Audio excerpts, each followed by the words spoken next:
प्यारे बच्चों, आज हम लोग कक्षा 9 विषय विज्ञान भौतिक विज्ञान के अंतर्गत गति नामक पाठ में अध्ययन करेंगे। पिछले वीडियो में हम लोग, अगर आप लोगों को याद हो, तो ग्राफीय विधि से गति के समीकरणों का निगमन किए थे। आज हम लोग गति का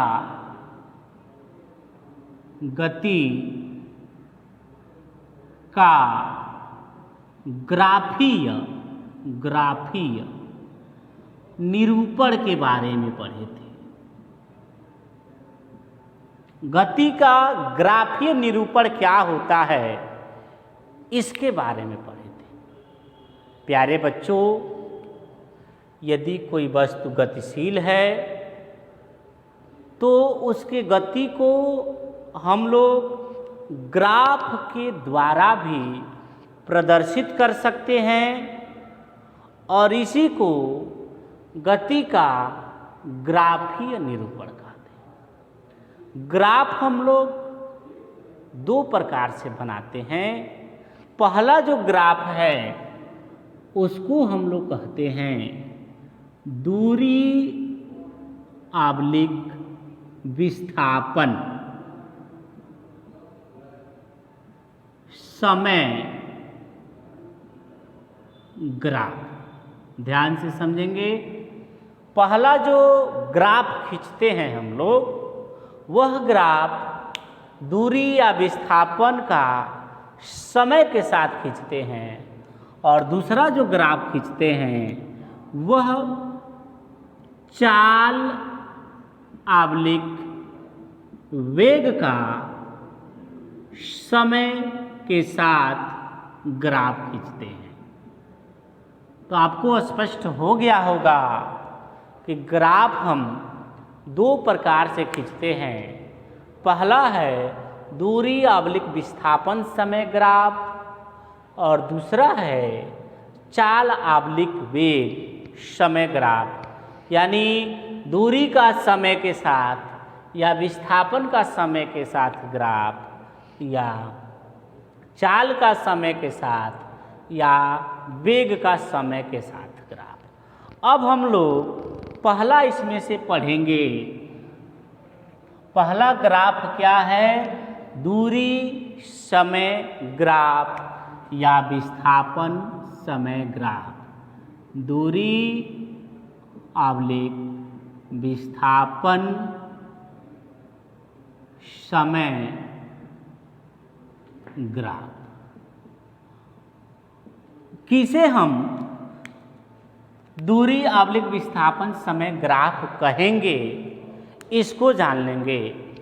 जब किसी वस्तु द्वारा तय किए गए दूरी या विस्थापन का भिन्न भिन्न समयों के साथ ग्राफ खींचते हैं तो इसे दूरी आवलिक विस्थापन समय ग्राफ कहते हैं।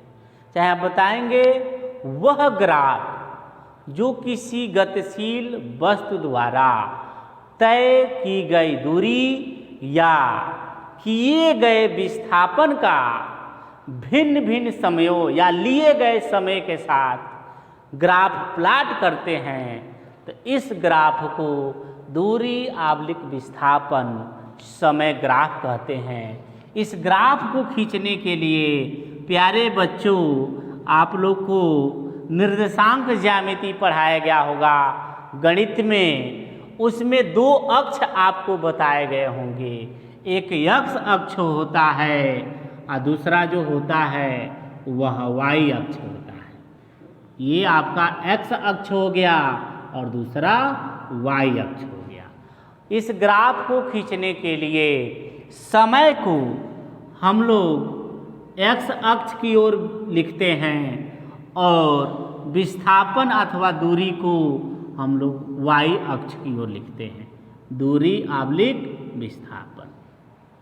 अब इसमें यदि कोई वस्तु एक समान गति कर रहा है, इसका मतलब समान समय में समान दूरी तय कर रहा है, तो उसका जो ग्राफ होगा वह बिल्कुल स्ट्रेट होगा। यह एक समान गति का ग्राफ है। कौन सा ग्राफ? दूरी आवलिक विस्थापन समय ग्राफ। अब ये जो है इसको हम लोग मूल बिंदु कहते हैं, स्टार्टिंग पॉइंट है। इस बिंदु पर, जिसको हम ओ अक्षर से व्यक्त कर रहे हैं, इस बिंदु पर समय का मान भी शून्य होता है और इस बिंदु पर दूरी आवलिक विस्थापन का मान भी शून्य होता है। अगर कोई वस्तु एक समान गति कर रहा है तो वह समान समय में समान दूरी तय करेगा।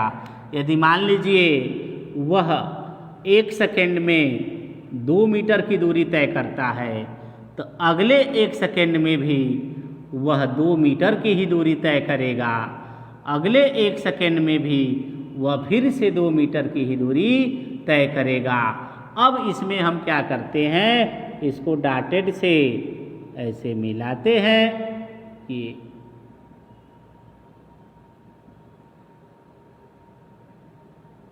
ये आपका दूरी समय ग्राफ को प्रदर्शित करता है और यह ग्राफ जो है एक समान गति के लिए है, यानी कोई वस्तु समान समय में समान दूरी तय करता हो। अगर हमको इस ग्राफ से, जैसे हमको यहाँ से यहाँ तक वेग कितना है उसको ज्ञात करना है, तो हम क्या करेंगे, इसको इस तरह से इसमें रचना करेंगे। यह P है, Q और ये R है।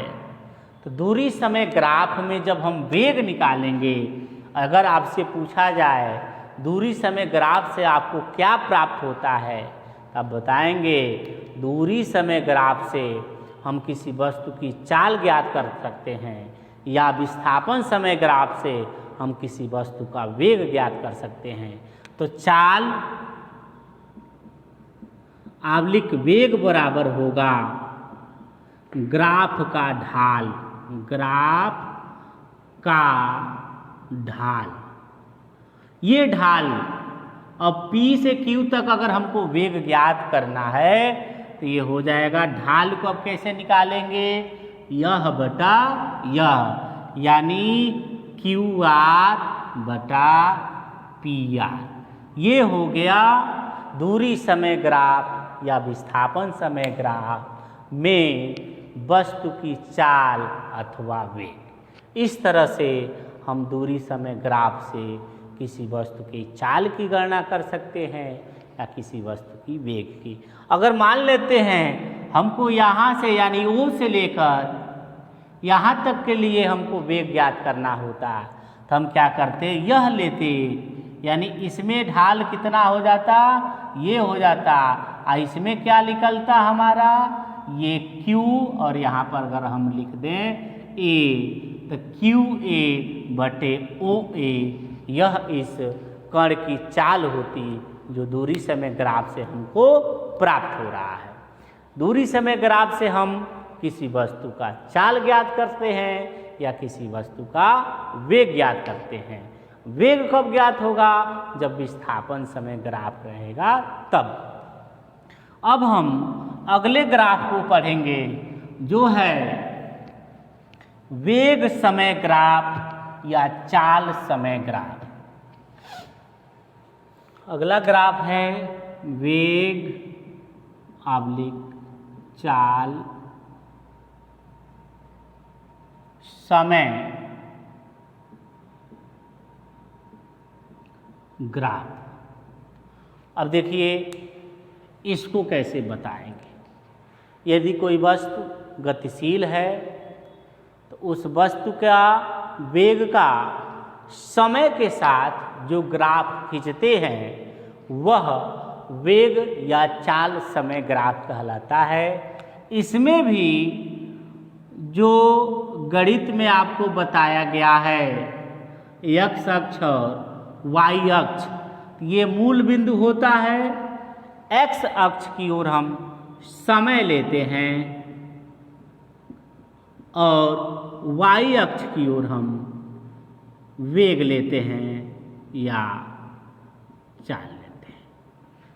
इसमें भी ग्राफ सीधी रेखा प्राप्त होती है। कब? जब कोई कण समान त्वरण से, चाहे एक समान त्वरण से गतिमान हो, एक समान त्वरण से जब कोई कण गतिमान होगा तो जो ग्राफ हमको प्राप्त होगा वह सीधी रेखा प्राप्त होगी। एक बार और इसको हम आपको बताते हैं। जब किसी वस्तु का उसके वेग और समय के बीच ग्राफ खींचते हैं तो इसे हम वेग समय ग्राफ कहते हैं। वेग समय ग्राफ में समय को एक्स अक्ष पर और वेग या चाल को वाई अक्ष पर निरूपित करते हैं। यदि कोई वस्तु एक समान त्वरण से गतिशील हो या गतिमान हो तो उसमें ग्राफ जो होता है वह सीधी रेखा प्राप्त होती है। वेग समय ग्राफ से हम लोग किसी वस्तु में उत्पन्न त्वरण को ज्ञात करते हैं। त्वरण जो होगा वह वेग परिवर्तन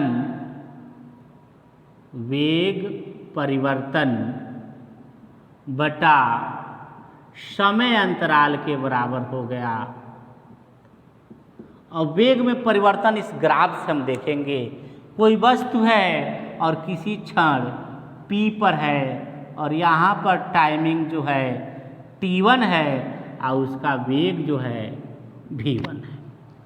कुछ समय बाद वह वस्तु जो है बिंदु Q पर चली जाती है और टाइम बढ़ के T2 हो जाता है और वेग इसका V2 हो जाता है। तो वस्तु में उत्पन्न त्वरण जो होगा वह ग्राफ के ढाल के बराबर होगा। इस ढाल के बराबर होगा, इस ढाल के, और ढाल को निकालना है तो इसका और इसका मान चाहिए पी क्यू, इसको आर यदि लिखते हैं तो यह V2 माइनस V1 होगा और यह T2 माइनस T1 होगा। यानी त्वरण जो होगा वेग में परिवर्तन V2 माइनस V1 बटा T2 माइनस T1 के बराबर होगा। अब यहाँ से आपको स्पष्ट हो गया होगा कि वेग समय ग्राफ से किसी वस्तु का त्वरण हम ज्ञात कर सकते हैं। और वेग समय ग्राफ में ग्राफ के द्वारा जो एरिया कवर होता है वह वस्तु द्वारा चली गई दूरी को प्रदर्शित करता है। यानी वेग समय ग्राफ द्वारा घिरा हुआ क्षेत्रफल